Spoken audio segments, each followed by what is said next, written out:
Hi mga bata!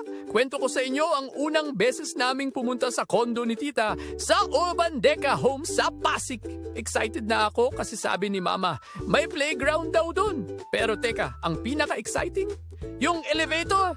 Sa probinsya kasi, ang bahay namin simple lang. Walang second floor. Kaya nung sabi ni mama na sasakay daw kami ng elevator, naisip ko, parang sa sinilang ito Pero eto na, pagpasok namin sa building, sabay apak sa mat sa harap ng elevator, narinig ko yung matunog na ding. Napataas kilay ko. Wow, sosyal. Itap mo yung card anak, sabi ni mama. Automatic umilaw ang bilog na may 14. Aba, biglang kumilos. Parang hinihigop yung tiyan ko. Napasigaw ako ng, wow!